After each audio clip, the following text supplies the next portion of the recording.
Hi there! If you are tuning into this podcast, it means one of two things. Either you have no clue about managing your finances or you want to take them to the next level.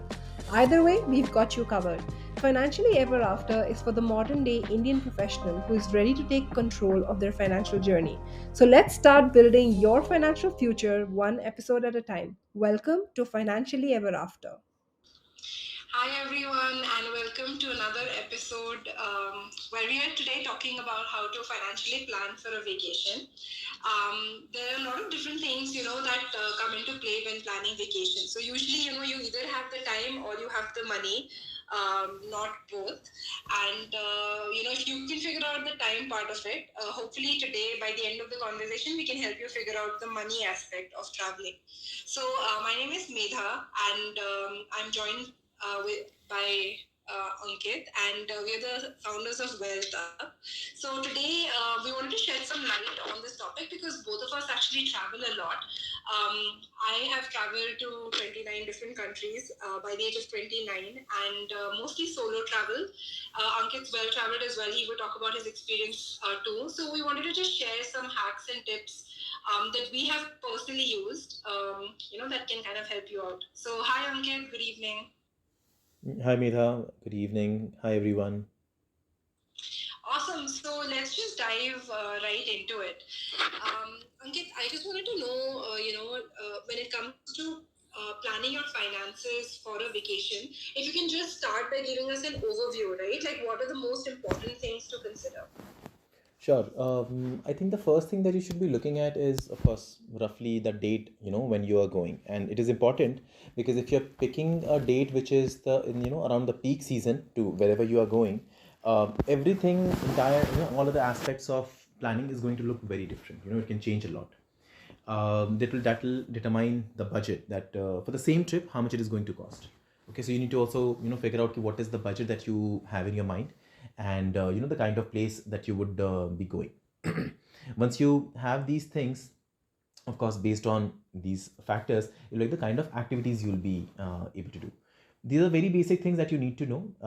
As I said, key travel date is going to be a very important factor that determines on the financial front, okay, how it will be impacting your travel plans and experience. Right. Okay, so what are some common mistakes that you see people making when they're planning their vacations?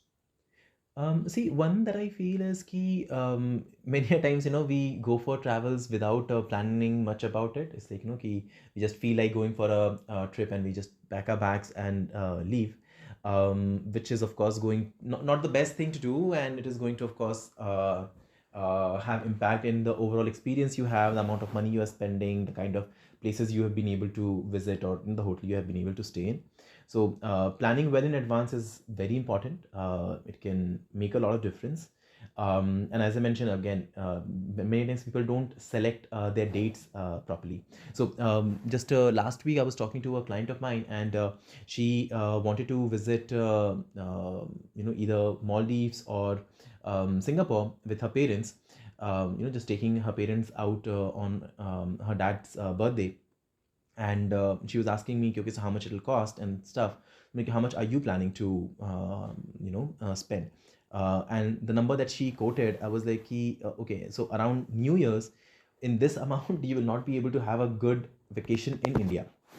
And Maldives is of course expensive, Singapore is expensive. So I was like, and that is one of the main factors behind that is the date. So if you move your date, it can make a lot of difference. So that is definitely one. Not budgeting is another one. And I think many times people overspend on activities. Like I can share my personal experience here.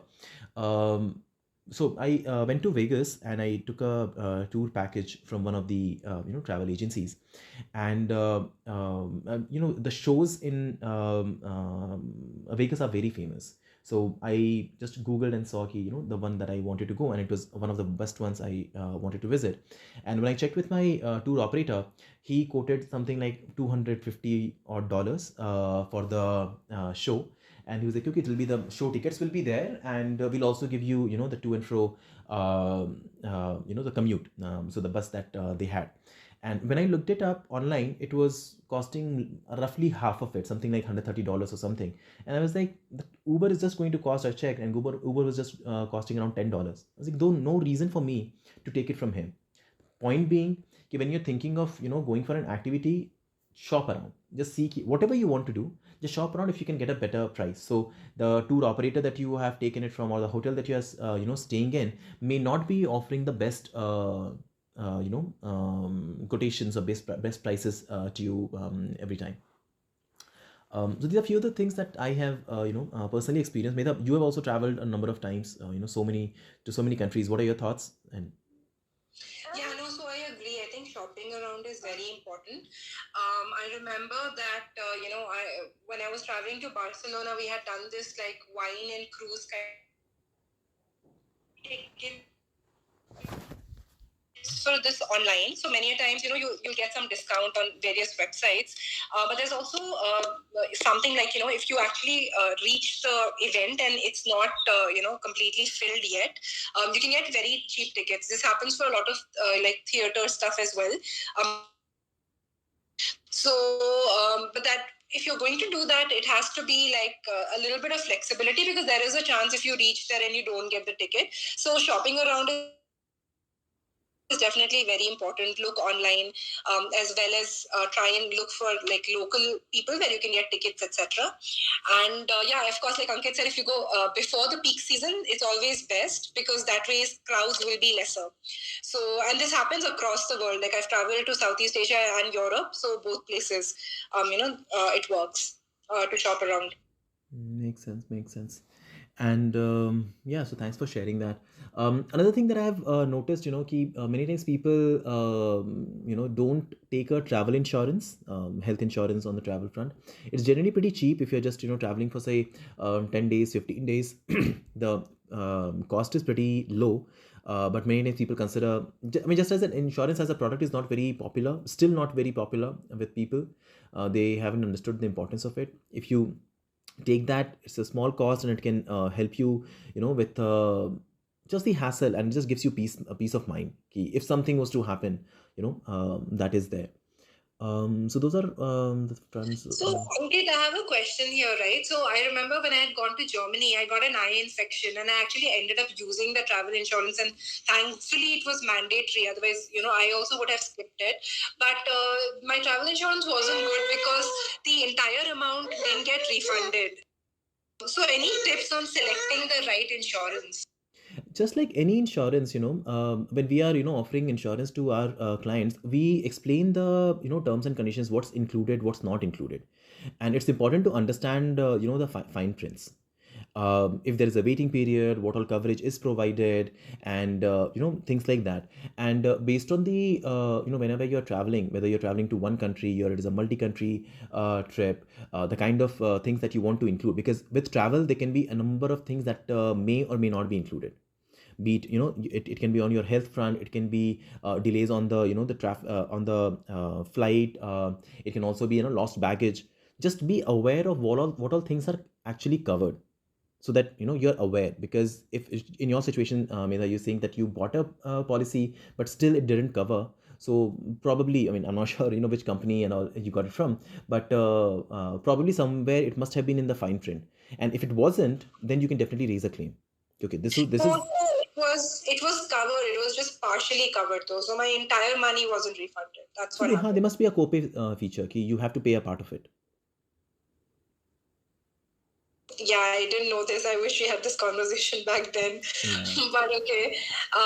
But that's the So situation with all insurance, not just travel insurance. Even for health insurance or general insurance that we take, for a car or bike or house, for anything for that matter, you need to be aware if there is a copay or not. So okay. guys, copay is co-payment, which means insurance company is going to make the payment, but you are also liable to make certain payment. Now, what that amount will be is something that is defined in the policy that you are getting. It can be either a percentage, or it can be a fixed amount. So for first say 20,000, 50,000, 1 lakh, you will pay for it, and anything above that number, the insurance company will cover for it. So just be aware about how the insurance and the insurance that you have bought. So, Ankit, what are some budget-friendly destinations for Indians? Well, there are a number of them, particularly the ones that are nearby. Thailand is definitely one. It's very close, direct flights. Sri Lanka is becoming another very good, destination. Actually, about Sri Lanka, I personally didn't have a very great view that it'll have great. It's a great place to visit, but so I have a client. We have a client, and he is a seafarer. So he works on luxury yachts, and he was in Sri Lanka just three months back, I think. And once he got back, we were having a discussion, and I asked him how it was and whatnot, and he was like, it's like really good, but don't go to the very crowded places. If you go to North Sri Lanka, it's beautiful. Many times it's much more beautiful than Maldives and much cheaper.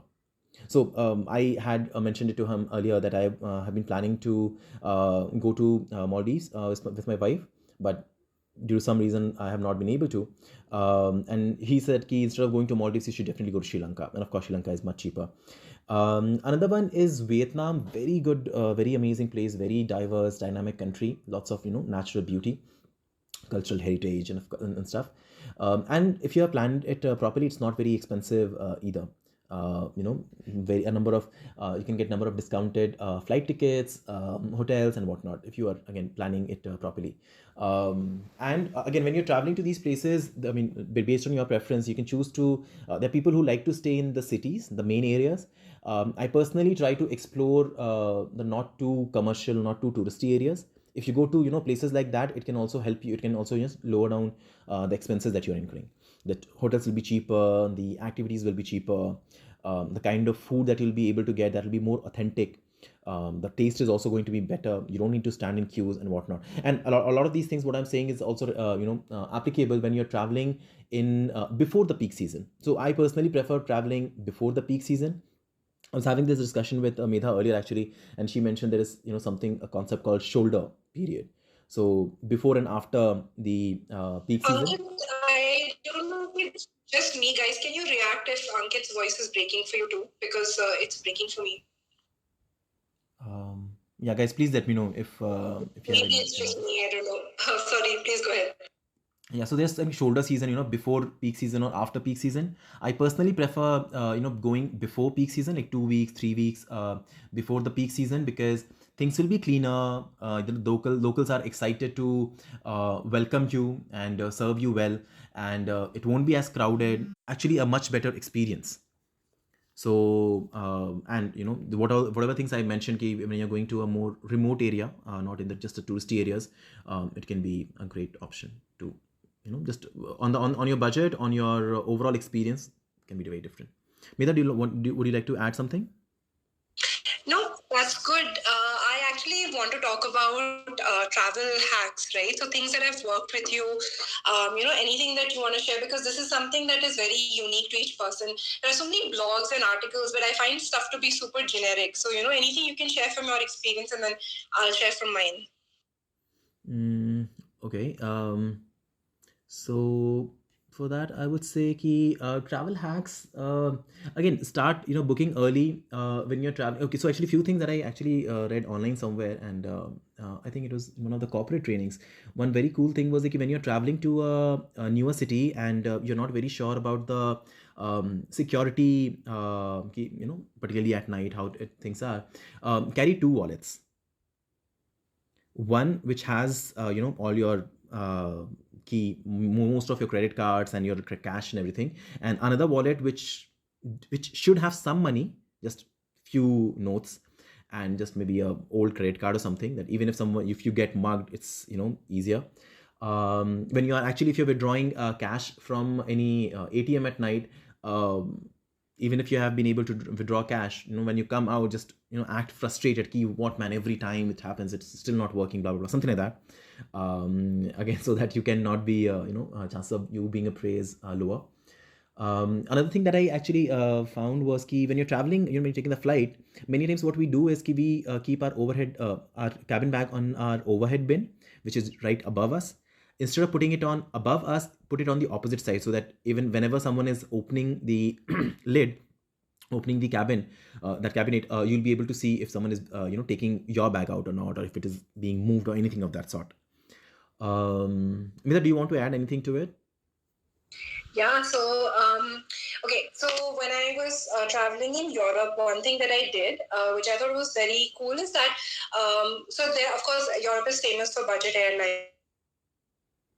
Get to have like really cheap flights and stuff. Of course, caveat that they charge you for everything. So make sure that you travel really light so that you don't have any check-in baggage, and read the fine print very carefully. When I was in Hungary, I got charged some 80 euros just for checking in at the airport, because checking in at the airport was like you had to pay for that separately. So I mean, you had to online check-in, which I didn't do. So like budget airlines, great, read the fine print. When you're going from one city to the other, many times you get really long layovers. So you get to see new cities while you're traveling. So I was traveling from Paris to Budapest, and I took a layover for 8 hours in Amsterdam. So that's actually a great way to see new places, and this happens very, very often because these budget airlines, like in India also, like if you go very cheap airlines, they hop around. So you get like 10-hour layovers, 12-hour layovers as well. So that's a great way. Of course, it's like very tiring and stuff, but if you're adventurous type like me, then that works out to be really well. The other thing that I used to do is I used to of course, I would be staying in hostels, so I had access to a kitchen. So if you can cook instead of eating out, that really, really helps. Even if you're staying at a hotel, instead of buying things at a cafe or a restaurant, you can always just go to the nearby supermarket. So, of course, in Southeast Asia, you get like your 7-Elevens and stuff. But even in Europe, like many times you have like supermarkets, right? Like really big supermarkets. So I would like stock up on like breakfast stuff, like croissants or like baked stuff, because they would always have a bakery section. And that same croissant would cost you like, I don't know, a few cents at the supermarket, and in the cafe it would cost you like a few euros. So that is something that small things that like really help out. You get a lot of discounts as well. So if you're staying at a hostel, or if you're like generally traveling, you can like look up the local like what's happening, activities and events. So if you're a student, you get a discount. If you have if you're traveling with senior citizens, you get a discount. In certain places, if you even in India, like if you're, I think Indigo has that, like if you're related to somebody in the military, you get like a special military discount as well. So look out for discounts. There are a lot of them. Sometimes they're timing specific. If you have a student ID, and by the way, your student ID is valid, okay? So if you've graduated like 6 years back, but if you look vaguely familiar like your student ID, it still works. So I still have my student ID, although I don't look anything like it. Student ID works really well. Look for free events happening in the city. Most of the European cities, like major ones, have free walking tours. So if you just look for like free walking tours in Paris or London, a lot of the times, a lot of these master's students or undergraduate students who are studying art history or something will give you like a free tour, and then you can just pay them what you want. So that's a couple of things that I Nice. have done in the Nice, past very to interesting. Yeah, save very money. interesting. Actually, another thing that I would like to add is on the the card side and the money, the forex side. So guys, when you are traveling to a foreign country, and if you, of course, you will need the local currency, try to get that converted before you leave from your home country. You'll get better rates here instead of the airports. And another thing is when you are getting the currency converted, prefer getting, of course, you need to carry some cash, but have most of it in the forex card that you're taking. The exchange rate that you get on forex is better than the amount that you take in cash. So that is something that you should be aware of. And if you are using your credit card or debit card anywhere when you're traveling abroad, be aware of the markups, the what are the forex charges that they charge, and the markup. So markup is suppose the exchange rate for say US dollar is 80. It may be the case that your company that your card is charging you something like 81 or 82. On top of it, there can be a forex conversion fees, or a 2% charge on top of it, which adds to this. So be aware what it is. Okay, that is also going to make a difference, so that you can be just mindful and be aware how is it that you should be using it. because that can also add up to the cost. All right. So we'll maybe open it up for questions if anyone has any. But Ankit, finally, I think one plan your entire finances, the actual part of it. So, for example, if I have a trip I'm planning in, let's say, 6 months, and I know that it's going to cost me, let's say, 3 lakh rupees, how do I work towards that? By See, generally, what I tell my clients is like if you're planning to go for a trip and if you have a rough number that you have actually roughly calculated, first of all, add something like 20% to it because variations can be there. And whatever the number you have arrived at, divide it by the number of months that are left minus one. So suppose you said 3 lakhs is what you're expecting. If that is the number that you actually calculated, I would make it 3.5 lakhs, just building in some buffer. Divided by, you said roughly 6 months you're going, I'll divide it by 6 minus 1, which is 5. So roughly what you should do is put aside 70,000 rupees per month. And you can do an SIP in a very liquid fund, so that it is not in your bank and you're not tempted to spend it. And in 5 months time you will have this amount ready. The reason I'm saying 5 months is because by 1 month or so before the travel, you will have to pay for all the bills that you have, the that you need to pay for the bookings and everything by max by then your credit card bills and everything. So yeah, instead of just leaving it in your bank wherein there is a chance of you spending it on something else, just keep it aside. I mean, that should be good enough. Awesome. So, if no one has any questions, and I think that's all the topics that we wanted to cover. Ankit, do you wanna, just quickly tell us what is some creative ways in which you can finance your vacation? Anything that we can do, of course, above and beyond our salaries and savings. Well, one thing is that if you have been using a credit card often, there must be a lot of points on that. And if it is a travel credit card, the points you accumulate, particularly on travel, is very high. And if you're redeeming it for travel purposes, you get really good, discounts and conversion rates and whatnot. So that is great. As I mentioned, instead of putting your money in bank account, put it in a liquid fund so that you can make better returns from the same money. And I mean, partly the additional money, the additional return that you have generated can fund any variation that you may have in your expenses during travel. And well, yeah, sure. And another thing is key, you can go for just a side hustle or something, a part-time job, some freelancing work wherein you can make extra money so that you can get some extra money and fund your trip from that. Awesome. So we have a question from Harshit, Dr. Harshit. So let's take the question and then we can do a quick wrap up.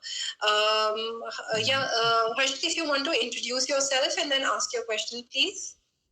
Sure. So I'm Harshit Agrawal, and I'm from India, but I live in UK, and I like to travel a lot. So just a quick suggestion, which I recently discovered. It's more of a suggestion rather than a question. So if you are searching for like cheap travels or anything, so use of Gen AI and Chat GPT can be helpful there. So Google has its own Chat GPT bot, which is called as Bard. So if you just search bard.google.com and then look for options, say if you are going for a 3-day or 5-day trip to Switzerland, suppose. So if you just ask, so essentially it will go through Google Slides and find you the cheapest flight. And then if you ask, okay, plan me an itinerary around that time, so it will also do that for you. And essentially that will give you a much better competitive price as compared to if you just go month by month to check on it. Great, thanks for sharing that, Harshit. Very helpful. I mean, Yeah, AI is taking over the world everywhere, so why not travel domain as well? And it'll save you hours of research, because the way that I used to plan my trips, I mean, I still do, is without AI. So it takes a long, long time and asking a lot of people for recommendations, all of that. Yeah, so basically it makes use of the Google Slides, and we generally do most of our searches through Google, right? So it just uses that AI capability within Google environment, and it gives you the whole itinerary and result and everything. Great. Thanks for sharing. Very helpful. Thanks, Harshit.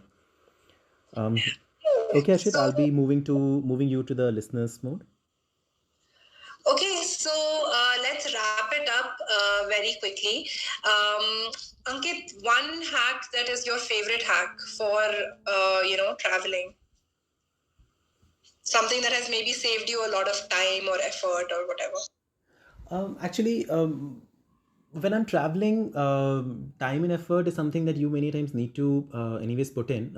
Of course, after AI, you may not need to. But what I have personally liked a lot is, just the same thing that I mentioned earlier, traveling before the peak time, because it saves a lot of time, lot of money, and time from the perspective that I don't need to stand in queue in most of the places.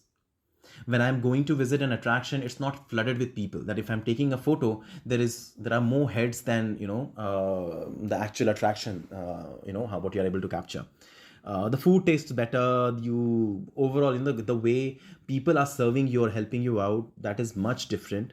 The experience is, and people will have, actually the locals will have time to talk to you, and that is another thing that I look for personally. That overall, when I'm traveling, I like to experience the local culture and interact with them, and actually, and this thing just enhances my overall experience. So personally, I love that. Awesome. For me, I have a couple, like two of them that I think have been very useful. One is that be very flexible with your schedule, right? So have a broad plan in mind, but don't be very stickler for I have to do this at this time. Of course, you're there to vacation and enjoy.